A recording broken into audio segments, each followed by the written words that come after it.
Hey everyone, welcome back to another video. Today we're going to look at the Andycine A6 Lite monitor. It's an improved version of the Andycine A6, although this is a bit lighter, hence the name. Let's quickly dive through the specs real quick. The Andycine A6 Lite is a 5-inch 4K capable monitor.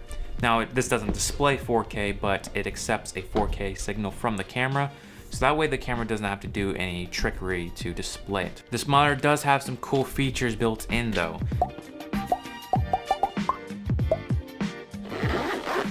Cool thing with this monitor is everything that you need to get started. It has this nice cool case. It has a micro to full-sized HDMI cord, battery, charger, and a lens shade. I was blown away by the quality of the monitor. It's very sharp, very detailed, and colors seem to be pretty good. I believe that's an improvement over the A6. Now, it is a 5-inch monitor, so you do need to keep that in mind. You're not going to have as much real estate, of course, as a 7-inch monitor, but just for comparison, I have my iPhone 7 Plus. It's like about the same size screen. Over on the side, let's just peek through here. We have HDMI in and HDMI out. This is nice to see. So if you want to display to a TV as well, you can do so right there. Pretty cool. You'll also have a DC in, so you can power this from, a wall or whatnot. And what makes this really shine is right up top, we have a DC out. So right now I'm powering my camera with a dummy battery. And over here we have a headphone jack, so if you have a Sony a6300 or a Panasonic G7 where they don't have headphone jacks, you've now got that. And you have a USB firmware upgrade. And on the top of the monitor, we have our power on and off.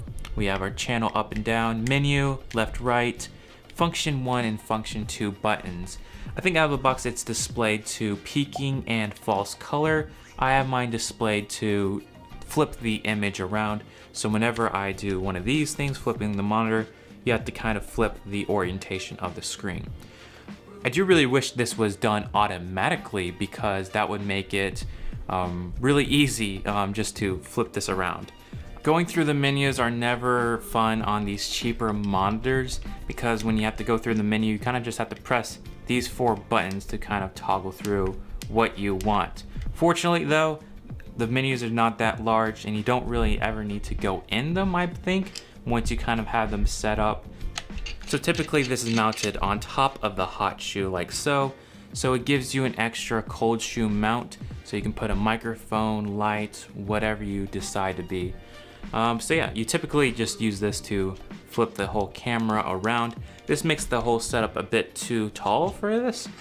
With this camera cage and this top handle, I'm able to put on the side, and I think this is really sweet of a setup.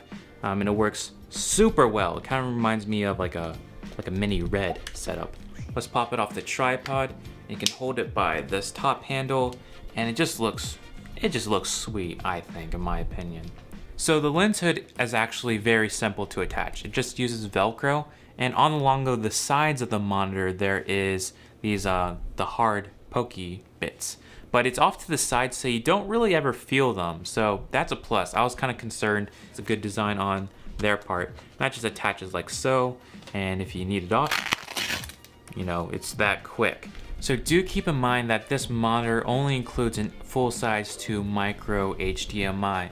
So this works with cameras like the Panasonic G7, Sony cameras. Do keep that in mind. If you have a full-size HDMI port on your camera like the GH5, you will need to buy an extra cable. This one I got from Monoprice. I'll leave a link in the description below. But when first receiving this monitor, I was excited to try out the Andycine monitor mount, which I reviewed a few months ago. However, I was slightly disappointed to find out that there is no quarter 20 on the bottom of the monitor. That's an oopsie on there. And the reason I think it's not as well designed is you're trying to keep a very small compact setup with a 5-inch monitor. So having something really small like this makes a lot of sense. You could just put it on your camera and just have this tiny little monitor to mount. Fortunately though, I realized you could actually detach this quarter 20 from the side. So actually remove the side screws and move this to the bottom of the monitor screwed it back in, and got the quarter 20 on the bottom.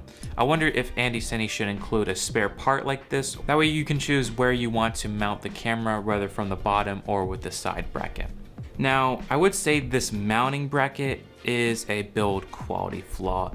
This sort of tighten mechanism just kind of feels really loose. It kind of, it's not supported too well, and then you got to try to tighten it. So I wish there could be a quality of improvement right there.